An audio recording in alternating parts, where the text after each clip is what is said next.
And good morning to all of you. Warm welcome to सुबह की सोच। मेरे साथ एक गजल अशरफ और मुझे कहते हैं हसनैन लियाकत। आप सबको कहेंगे खुश आमदीद। उम्मीद करते हैं कि आप सब लोग ठीक होंगे। आज हसनैन लियाकत ने हमें ज्वाइन कर लिया। कल ना मेरी बड़ी गला थोड़ा सा खराब हो रहा था। आज उसको ठीक करने की कोशिश आज देखिए करेंगे। ऑटोमेटिकली आप आए हैं तो ठीक हो गया। लेकिन ये है कि बारिश भी हो रही है, मौसम भी बहुत अच्छा है, रात से इवन बारिश हो रही है, तो जिनके गले खराब हैं वो तो मौसम को मैं उन मौसमी एक्सपर्ट्स को ढूंढना चाह रहा हूँ। मौसमी एक्सपर्ट्स, मैं इस वजह से कह रहा हूँ मौसमियात के एक्सपर्ट्स को ढूंढना चाह रहा हूँ जो ये कह रहे थे कि इस दफ़ा गर्मी बहुत इंटेंस होगी। ठीक है, गर्मी 5-6-10 दिन के लिए हुई, लेकिन उसके बाद फिर एक सूरत हाल है जो कि सैलाबी सूरत हाल है। सैलाबी रेले हमारे सामने है, लैंड स्लाइडिंग हमारे सामने है। और मैं आपको बताऊं कि सावन तकरीबन रावलपिंडी इस्लामाबाद में, और मैं पिछले दिनों मुझे लाहौर भी जाना हुआ तो ठंडा ठंडा गुजर रहा है सब जगहों पे। मतलब वो इंटेंसिटी, जिस तरह की ह्यूमिडिटी होती है ना सावन में, वो हमें नजर नहीं आ रही। बीच में कभी कभार धूप आती है, लेकिन ये है कि क्लाउडी भी रहता है वेदर, तो इस वजह से इतना फील नहीं होता। लेकिन आप बिल्कुल सही कह रहे हैं, पिछले साल के मुकाबले में इस साल उस तरह से नहीं है। आगे चलकर हम बात करेंगे वेदर एक्सपर्ट से भी, जो आप जिक्र कर रहे हैं ना, वो आपकी ख्वाहिश पूरी हो जाएगी। अच्छा जी, अब हम बात करते हैं। आपको याद होगा कल भी मैंने आपको एक खबर बताई थी पेट्रोलियम मसनूआत के हवाले से, जो हमारे साथ एक मजाक किया गया था। मैं अली परवेज मलिक साहब को सुन रहा था ना, उन्होंने कहा कि हम इसको न्यूज़ कमोडिटी नहीं बनाना चाहते, ये एक यूज़ की कमोडिटी है। बेसिकली हर 15 दिन बाद या 7 दिन बाद एक न्यूज़ बन जाती थी, तो इस वजह से हमने डेली किया। तो आप उसको डेली भी न्यूज़ के तौर पर प्रेजेंट कर रही हैं। अब आपको बताएंगे जी। बिल्कुल, हमने इसको, इस न्यूज़ को नहीं छोड़ना ना। ये न्यूज़ तो हम छोड़ेंगे नहीं, हमारी फर्स्ट न्यूज़ होगी, फर्स्ट सोशल ट्रेंडिंग स्टोरी में शामिल होगी। कल भी मैंने आपको बताया था, कल भी हमारे साथ एक मजाक हुआ था, फिर आज डबल मजाक हुआ। ये हुआ कि हुकूमत ने पेट्रोलियम मसनूआत की कीमतों में इजाफे का ऐलान कर दिया। पेट्रोलियम डिवीजन ने 29 जुलाई के लिए पेट्रोल और डीजल की कीमत का नोटिफिकेशन जारी कर दिया है। नोटिफिकेशन के मुताबिक पेट्रोल की कीमत में 1 रुपये 63 पैसे फी लीटर का इजाफा हो गया है, जिसके बाद पेट्रोल की नई कीमत 335 रुपये 81 पैसे फी लीटर हो गई है। पेट्रोलियम डिवीजन के नोटिफिकेशन के मुताबिक डीजल की कीमत में भी 1 रुपये 55 पैसे फी लीटर का इजाफा हुआ, जिसके बाद डीजल की नई कीमत अब 388 रुपये 38 पैसे फी लीटर हो गई है।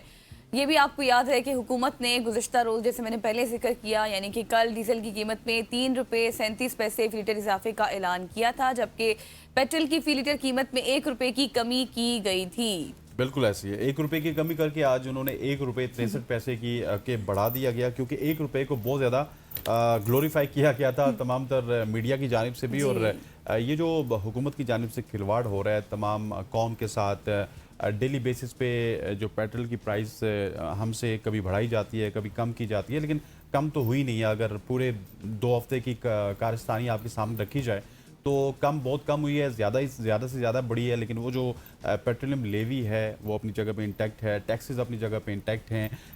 कंज्यूमर को इन्होंने रिलीफ देना नहीं है, आवाम का इन्होंने सोचना नहीं है, और सिर्फ अपने सीने पे पत्थर रखने, और वो भी ड्रामे के तौर पे रखने। ड्रामा करना है जी, हमने अपने सीने पे पत्थर रख के इस तरह के काम किया, हालांकि इनका आवाम के साथ कोई सरोकार नहीं है।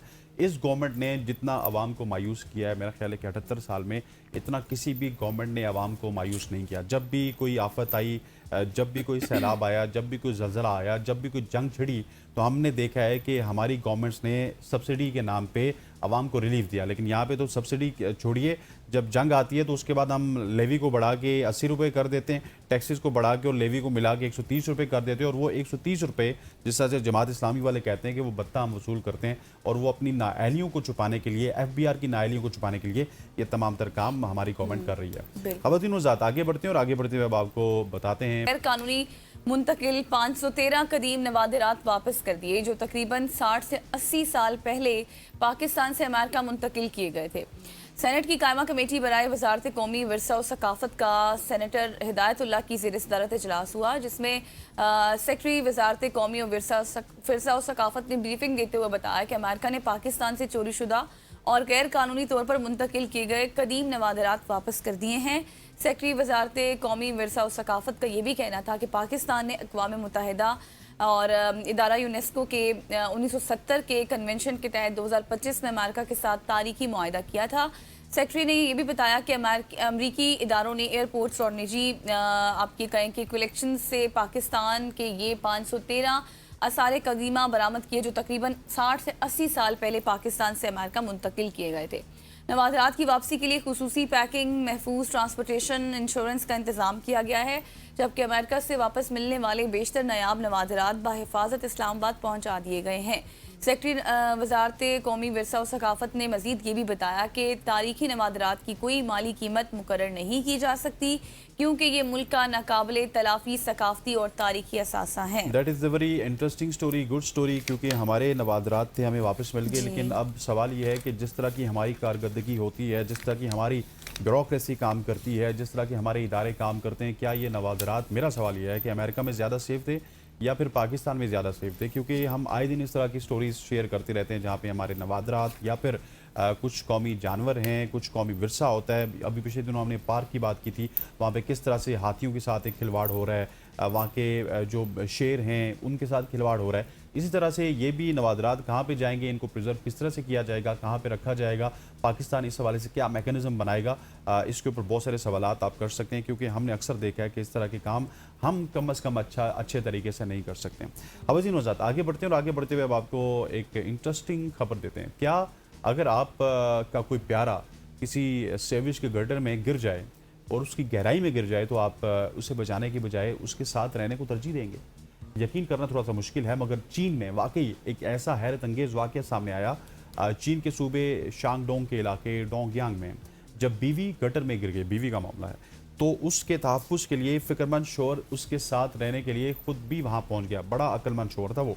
ये वाक़या तब का है जब जोड़ा इस इलाके के सरसब्ज़ हिस्से में टिड्डों को पकड़ रहा था। इस इलाके में इन कीड़ों को बहुत शौक़ से खाया जाता है। जब अगर उनकी बात की जाए तो वो उनको ढूंढ रही थी उनकी बीवी, तो हादसाती तौर पर वो गटर के मेन होल में गिर गई जो कि 5 मीटर गहरा था और गीली घास से फिसलने के बायस ये हादसा पेश आया, जबकि वहाँ रोशनी भी बहुत कम थी। गटर में गिरने के बायस खातून जख्मी हुई और अंदर हिलने की भी उनको हिम्मत ना रही। शोहर ने बीवी का जख्मों को देखा तो उसकी हालत के हवाले से परेशान हो गया और वो भी उसके साथ रहने के लिए अंदर चला गया। इस जोड़े ने मोबाइल फ़ोन्स के ज़रिए फायर फाइटर्स से मदद तलब की। फायर फाइटर्स जल्द वहाँ पहुँच गए और गटर के नम और तारीक माहौल में जोड़े को काफ़ी नाजुक हालत में दरियाफ्त किया गया। एक फायर फाइटर्स गटर के अंदर उतरा और खातून को हिफाजती रस्सी बांधने में मदद मिली और दीगर ने खवातीन को बाहर निकालने में मदद की।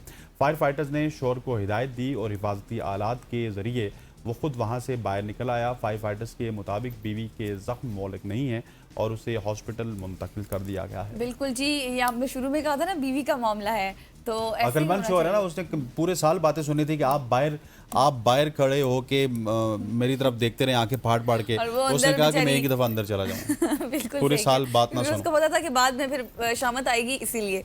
तो ये थी हमारी ट्रेंडिंग स्टोरीज। अब थोड़ा सा आगे बढ़ते हैं और आपको बताते हैं कि कैपिटल डेवलपमेंट अथॉरिटी यानी कि ये और मेट्रोपॉलिटन कॉरपोरेशन इस्लामाबाद ने निजी शोबे के इश्तराक से रावल डैम में खुसूसी सफाई मुहिम का इनेकाद किया है, जिसमें 200 से ज़ायद रज़ाकारों ने हिस्सा लिया और डैम के अतराफ से तकरीबन आप ये कहें कि 2 टन ठोस कचरा जमा किया गया और उसी पर एक खुसूसी पैकेज भी तैयार किया गया है। अरशद शाद की जानिब से वो देखते हैं।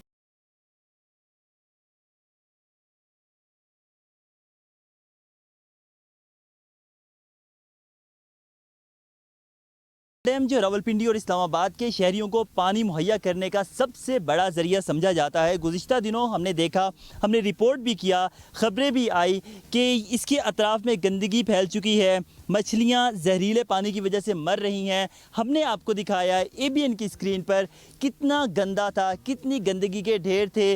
मेडिकल वेस्ट हमने आपको दिखाया, हमने आपको कचरे के ढेर दिखाए अतराफ़ में, हमने आपको गंदा पानी रावल डैम के पानी में शामिल होता हुआ दिखाया। ये सारी चीज़ें आपको अब भी हमारी स्क्रीन पर नज़र आ रही होंगी जो हमने रिपोर्ट किया पिछले दिनों और आपको दिखाया।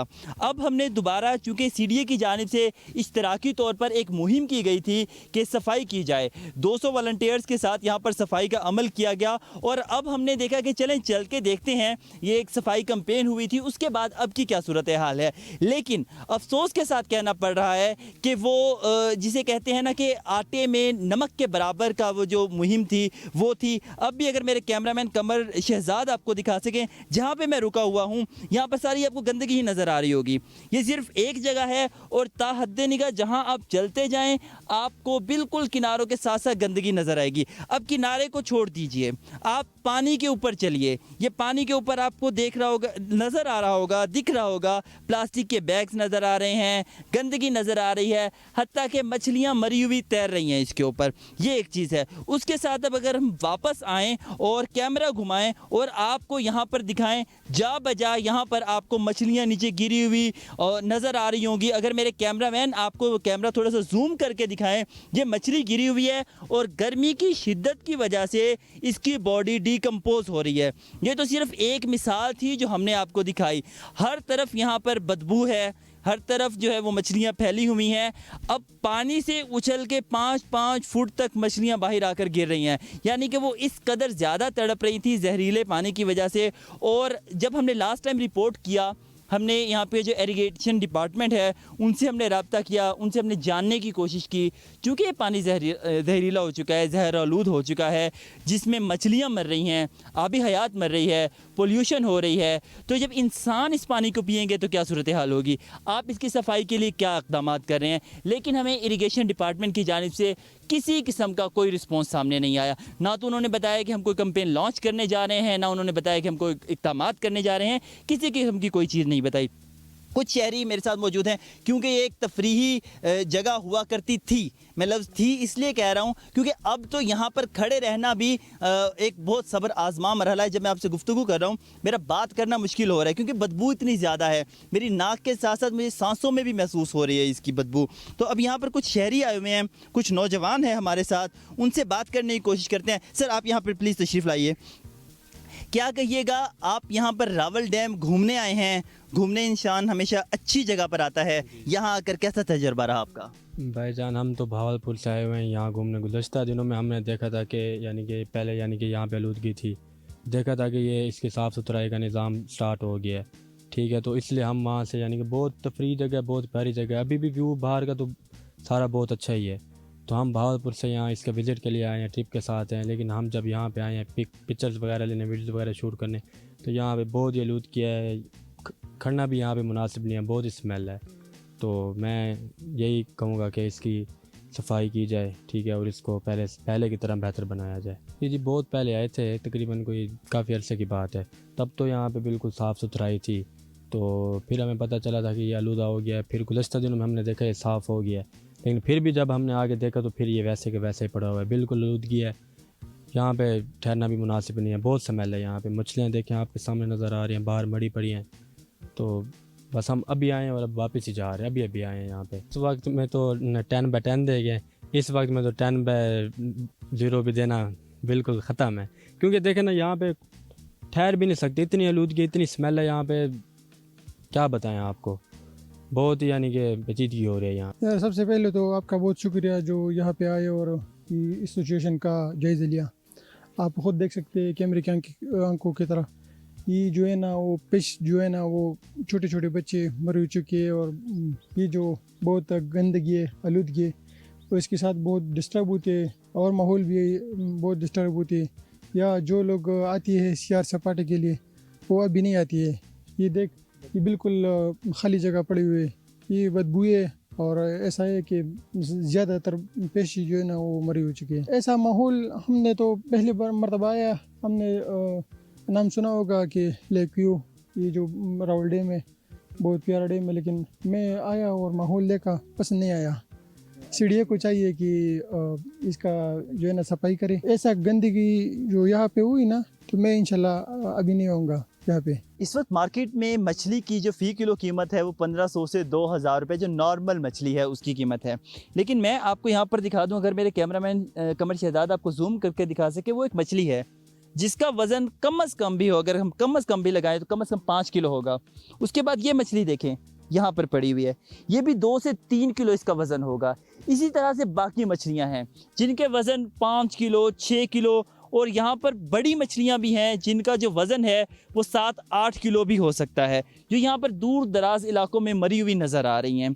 2000 रुपये फ़ी किलो वाली मछली यहाँ पर ज़ाय हो रही है। अगर इस मछली का वज़न 5 किलो भी हो तो 10,000 रुपये का नुकसान हो रहा है। माहीगीर यहाँ पर आएँ, यहाँ से आकर मछलियाँ इकट्ठी करें, जाएँ, ज़र मुबादला कमाएँ, अपनी रोज़ी रोटी कमाएँ, और जो इरिगेशन डिपार्टमेंट है उनको लाइसेंस दे। लेकिन इन सारी चीज़ों को जो है वो नुकसान पहुंच रहा है, क्योंकि यहाँ पर आबी हयात मर रही हैं, क्योंकि यहाँ पर मछलियाँ मर रही हैं, और वजह सिर्फ एक है कि यहाँ पर आबी आलूदगी है।